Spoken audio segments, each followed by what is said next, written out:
Dahulu kala, sebelum wilayah Garut ramai oleh kehidupan dan peradaban, ada satu tempat yang tak tersentuh manusia. Sebuah daerah luas yang dipenuhi hutan belantara, sungai yang berliku dalam keheningan, dan angin yang menderu tanpa arah. Di tengah-tengah hamparan alam liar itu, berdiri sebuah gunung yang menjulang tinggi seolah menembus langit. Gunung itu bukan hanya tinggi, tapi juga terasa angkuh. Masyarakat yang tinggal di sekitar wilayah kaki gunung menyebutnya Gunung Larang Sri Manganti. Nama yang terdengar indah, namun menyimpan arti yang membuat bulu kuduk merinding. Sri Manganti bukan sekadar nama. Dalam kepercayaan leluhur Sunda, Sri Manganti adalah tempat peralihan, semacam gerbang antara dunia nyata dan dunia tak kasat mata.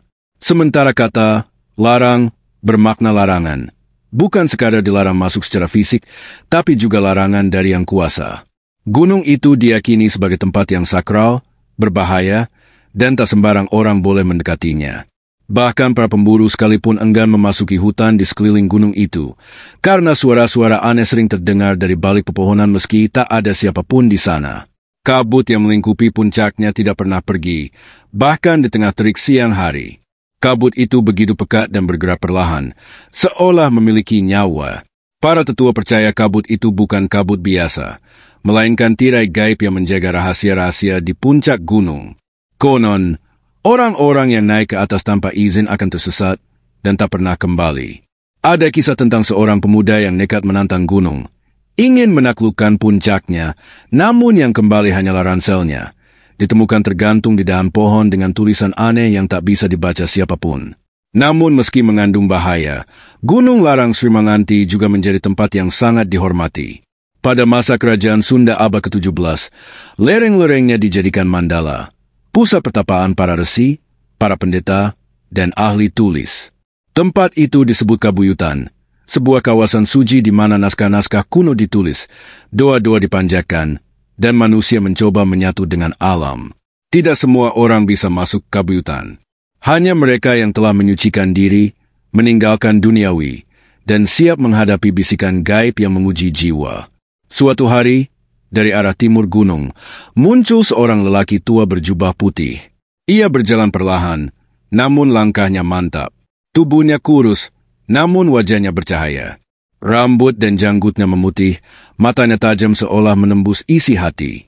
Orang-orang tak mengenalnya, tapi merasakan kehadiran yang berbeda.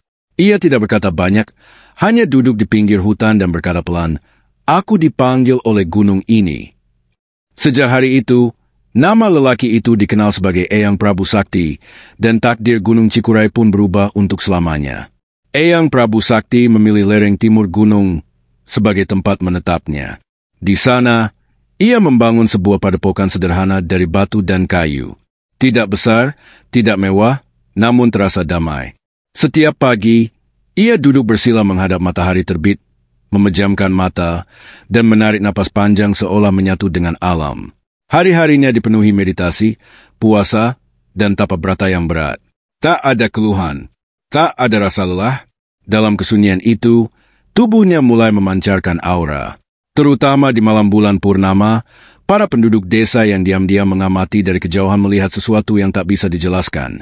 Sinar kemasan menyelimuti tubuhnya, perlahan naik ke langit lalu menghilang. Lama-lama, penduduk sekitar mulai percaya bahwa Eyang Prabu Sakti bukan manusia biasa. Ia bisa menyembuhkan penyakit hanya dengan menyentuhkan telapak tangan. Ia bisa berbicara dengan binatang hutan, harimau dan kijang duduk tenang di dekatnya seolah menjadi murid. Suatu ketika, saat kemarau panjang melanda desa selama berbulan-bulan, Eyang hanya menggambar lingkaran di tanah dan menancapkan tongkat kayunya.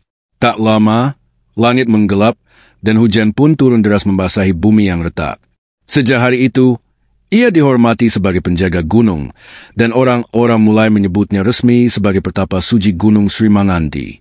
Namun semakin lama Eyang bertapa, semakin dalam ia masuk ke dalam keheningan batinnya.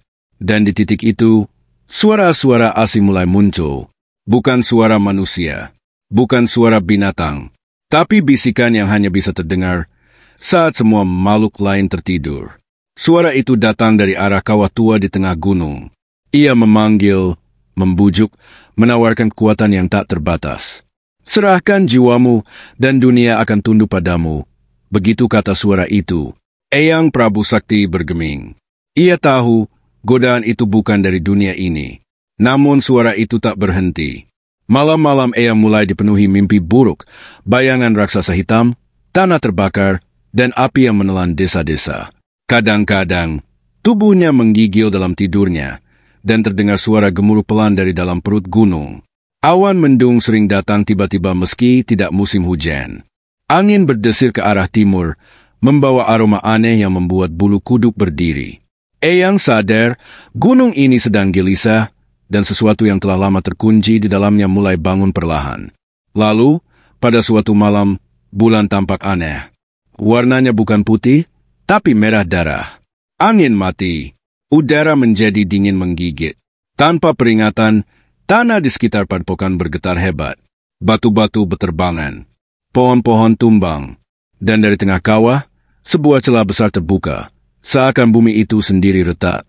Dari celah itu, muncullah sosok hitam pekat, lebih tinggi dari pohon tertinggi, dengan mata yang menyala merah seperti bara. Makhluk itu mengaum, dan suaranya terdengar hingga ke 8 desa. Akhirnya, aku bebas, teriaknya. Sosok itu adalah Raja Guntur, makhluk purba yang telah lama dikurung oleh leluhur, dan kini bangkit untuk menuntut dunia. Raja Guntur berdiri gagah di atas batu hitam yang baru muncul dari kawah, tubuhnya berasap dan menyala merah di setiap celahnya. Setiap kali ia menggeram, langit mengguntur, dan kilat menyambar ke segala arah. Ia bukan sekadar makhluk, ia adalah simbol dari murka alam yang telah lama ditahan. Dunia ini pernah menjadi milikku sebelum manusia berani menulis hukum mereka sendiri, katanya dengan suara menggelegar. Ia memandang ke bawah, ke arah desa-desa di kaki gunung, dan mengangkat kedua tangannya yang raksasa. Kini aku akan menghapus segalanya, dan mulai dari awal. Dalam sekejap, langit berubah menjadi ungu gelap, dan angin panas mulai berputar membentuk pusaran yang merobek pepohonan. Namun, sebelum Raja Guntur sempat melangkah lebih jauh, suara berat dan tenang memecah kegelapan. Berhenti! Eyang Prabu Sakti muncul dari balik kabut yang tersisa. Tubuhnya berdiri tegak, meski usia telah menua. Ia menggenggam tongkat kayunya, yang kini tampak berbeda, berkilau dengan cahaya putih yang menyilaukan. Tongkat itu, yang selama ini tampak biasa, kini menjelma menjadi tombak cahaya. Raja Guntur memandangnya dan tertawa keras. Kau pikir seorang pertapa tua bisa menghentikanku? Tapi Eyang tidak bergeming. Ia mengangkat tombaknya ke langit. Dalam sekejap, badai berhenti. Angin membeku. Dan di antara keheningan itu, dua kekuatan besar pun bersiap bertarung. Pertarungan pun pecah. Petir menyambar ke segala arah, tanah terbelah, dan langit tampak seperti terbakar. Tombak Eyang Prabu Sakti beradu dengan tangan Raja Guntur yang panas membara. Setiap kali mereka bertubrukan, gelombang energi melesak ke segala arah, memukul pepohonan hingga roboh. Penduduk desa di kejauhan hanya bisa berdoa, melihat langit timur seperti kiamat kecil. Pertempuran berlangsung berhari-hari. Siang terasa seperti malam. Hujan dan api turun bersamaan. Eyang terluka, tubuhnya mulai melemah, namun semangatnya tidak padam. Ia tahu, ini bukan sekadar tentang menyelamatkan gunung. Ini tentang menjaga keseimbangan alam semesta. Di hari ketiga, ketika matahari mulai terbit di balik kabut merah, Eyang Prabu Sakti menatap Raja Guntur dengan tatapan penuh keyakinan. Ia tahu, pertarungan ini tak bisa dimenangkan hanya dengan kekuatan. Maka ia berlutut, berdoa dalam bahasa kuno yang hanya dimengerti oleh alam dan para leluhur. Dalam doanya, ia memohon izin untuk mengorbankan dirinya, menjadi segel yang abadi. Ketika doa selesai, tombaknya berubah menjadi cahaya murni.